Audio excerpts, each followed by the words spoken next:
Welcome to the Aromatic Mystery School. I'm Elizabeth Ashley, and I am joined today by the lovely Shellie Enteen, who is going to talk today about how astrology and Bach Flower Remedies can work really well together. I'm really excited for this, Shellie. Lovely to see you.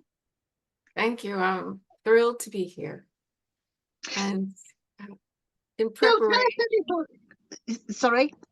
in preparation for this chat, I Indeed. did look at the chart of Dr. Bach himself, and it revealed, as it always does, that this is the cycle that people need to get the connection between the Bach Flower Remedies and their birth chart, or the charts of other people who they're reading for if they're astrologers.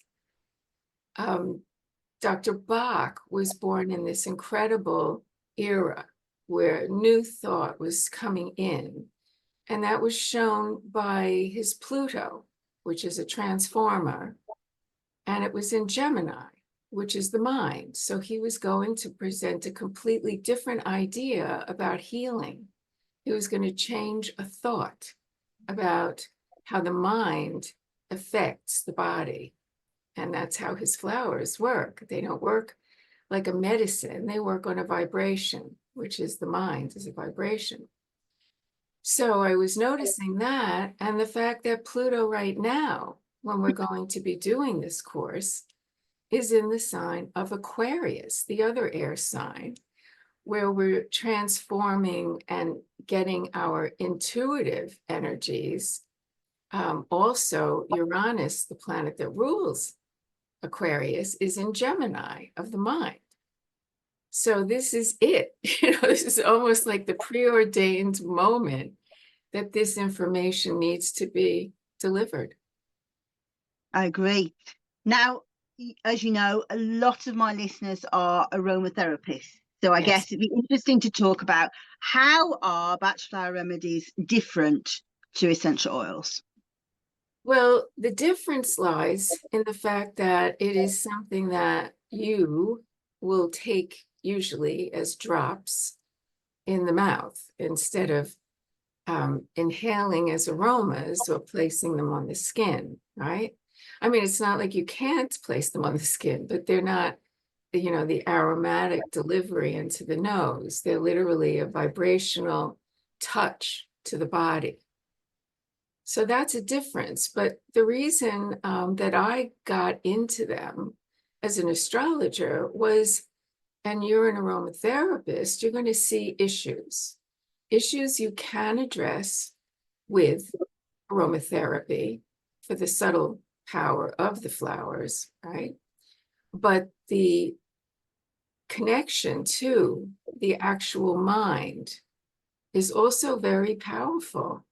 And one of the things that you get, if you understand the advanced issue of, beyond the first 12 healers, which was his original quest, you can get a totally individual Bach flower blend.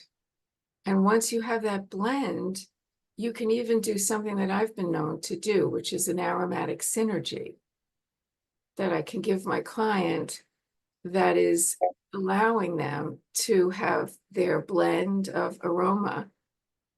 I put it in a roller ball, for them to apply, but I add a few drops of the Bach flowers that they need. And I've used it myself and given it to other people, and it is just so the most gentle way to approach. And the Bach flowers work fast, very quickly. So I think when you're looking at somebody's birth chart, what sort of issues are you seeing that you think, oh, I would go for Bach flower over aromatherapy, for example? What sort of issues do you feel they help most?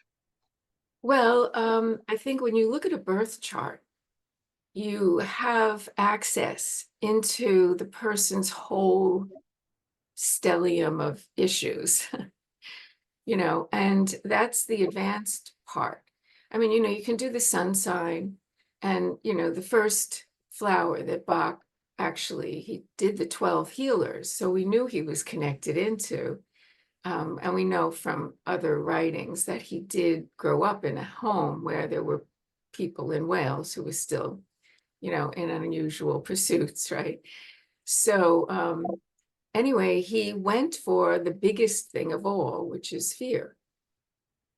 Fear of known things, fear of spiders, fear of flying, anything in the world, fear. And that is the flower for Capricorn, because Capricorn is the mountain goat that wants to know that its little hoofs are hitting terra firma. They want to be there, and they want to be taking the right path so that they will be successful. And so they have a tendency to fear things won't be, So that was the first one he found. And how he did it was basically going into the emotional energy or the feeling, and then he was such a sensitive that he could look at the plants and he could feel the vibrational levels. And he started out taking just a drop of dew off the leaf of the plant or the flower petal and using it himself. So he tried them all on himself. And so he started with fear. Yes. And that is something that, looking at the world today, I used to say we should be on intravenous Mimulus, because this kind of fear that we're constantly being bombarded actually with it's hard to never be afraid during the course of one day. It's true. It's true. And I know that most people will be familiar with the rescue remedy. Yes. And I famously gave birth on rescue remedy. I didn't have any other drugs. 3 times gave birth on rescue remedy. Terrible at being pregnant. Very good, like shelling peas for me, babies. But yeah, it really helped to center me and to manage the fear.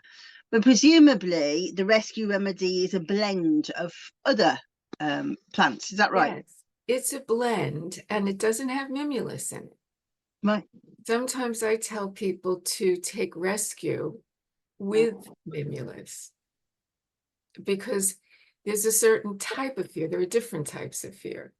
So he goes on, and there's a panic fear, and that's a Piscean quality, like really very frightened. You think of the fish and how quickly they will run. And if you're in an emergency situation, you may be in the panic fear, and that's rock rose. That's a different, and that's the thing that started him with adding a few other things, and adding one to keep you in the present, which is a Cancer sign remedy, Clematis.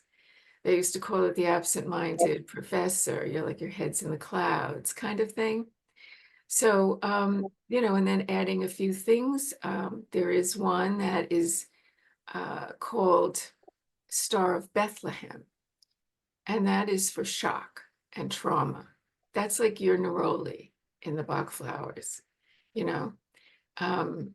and so, putting all of these factors together, and there's a couple more, he came up with something that has an incredibly fast effect. I mean, it's really remarkable. I mean, if you're starting a panic attack or something, it will, the thing I love about Bach flowers is you just forget that it ever was. Like, oh yeah, I was having that, but that's the beauty of working on that mind. Gemini, Pluto in Gemini, transform the mind. It's a vibration. And what I try to tell people, because it's also not the amount, it's the frequency of touching it. So most medicines, I started out with 3 milligrams, but now I went to, and we look at numbers of drops that we use in our formulas with aromatherapy. But with this, it's like I have the blend in some spring water and I sip it occasionally during the day. The more active my symptom is, the more I let my mouth touch the frequency.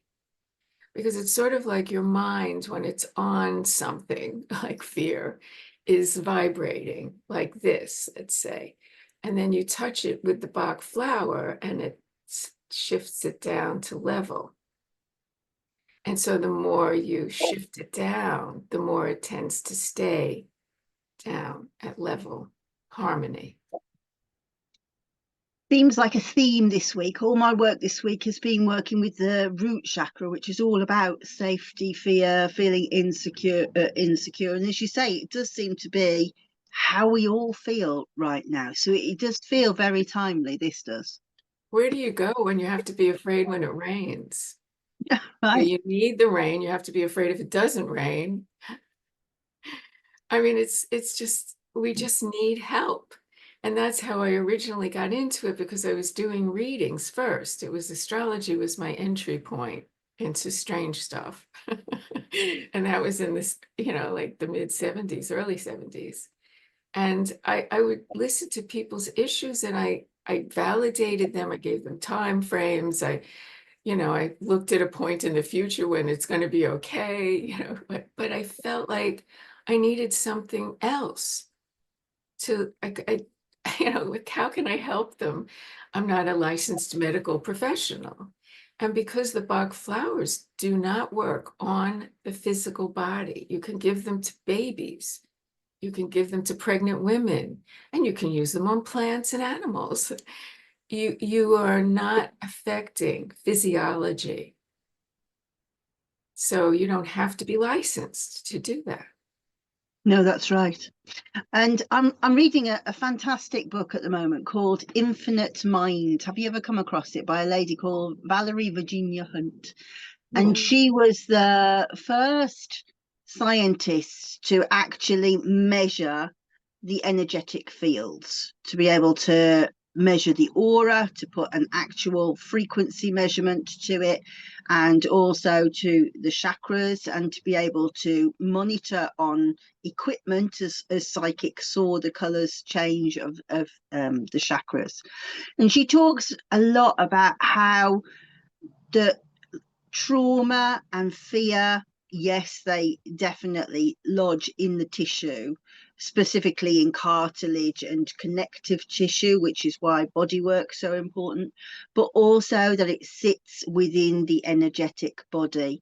And how quantum energy now proves that if you go subatomic, the normal imperial sort of physical structures no longer apply. When you go subatomic, smaller than an atom, then it is all about vibration.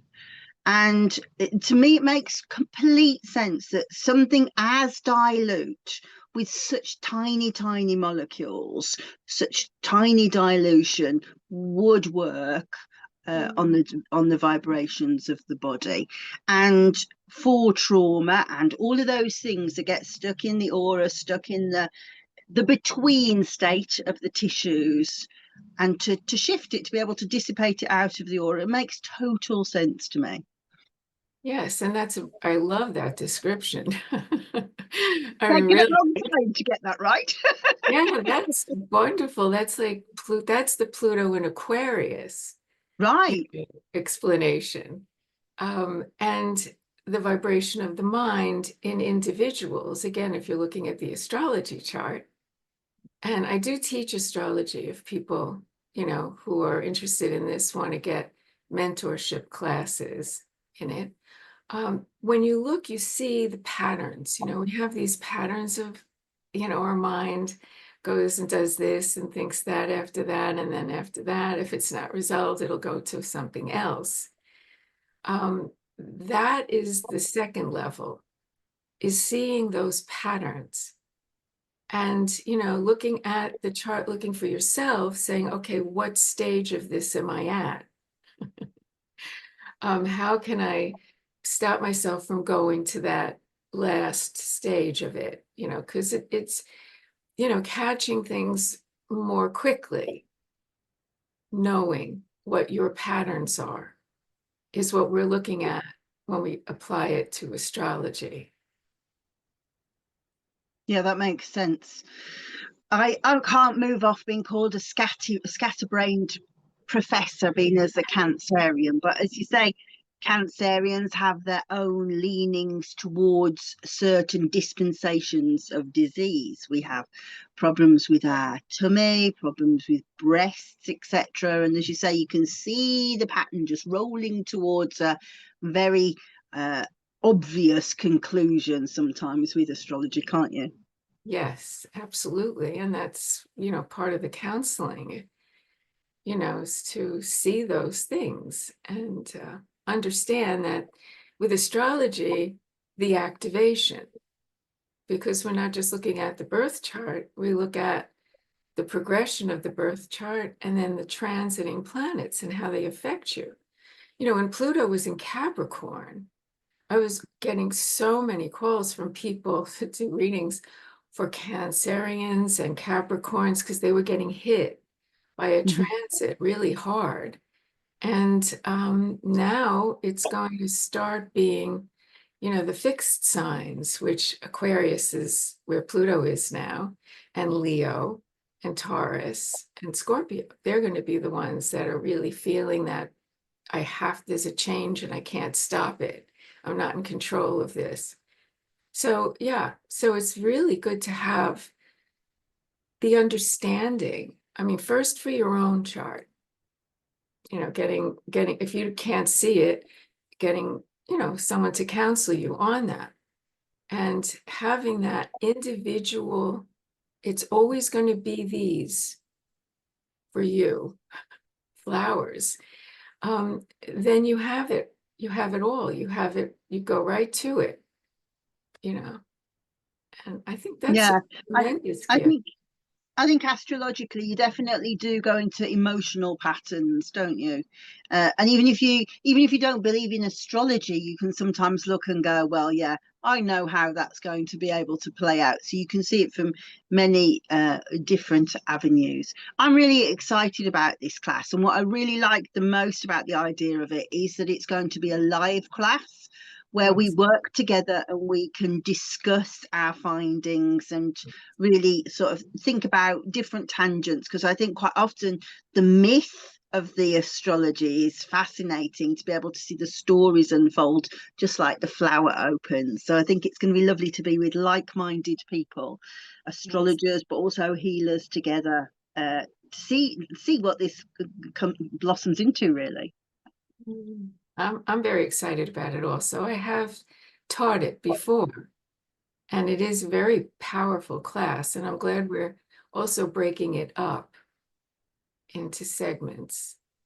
Yeah, So, so we're going to do it over 5 weeks, and it will be bi-weekly. So you'll have 2 weeks to kind of assimilate the information, and it's nice because it's on a Friday evening, and we did the vibrational aromatherapy on the Friday evening, it was just lovely because you felt like you are finished work and I'm going into a different mindset. But we did do it every week, and I was a bit like, oh, so I'm really liking the idea that we're going to have a week in between to think about what we're doing. We're doing it in UK evenings because you know the rules. I don't like to be up in the night anymore. So 7 p.m. UK time. What time is that in the States, Shelley? that's 2 p.m. 2 p.m. So it's Eastern very, time. yeah, Eastern. Eastern time. So it's acceptable time. And so hopefully you would like to come across to have a look at the sales literature.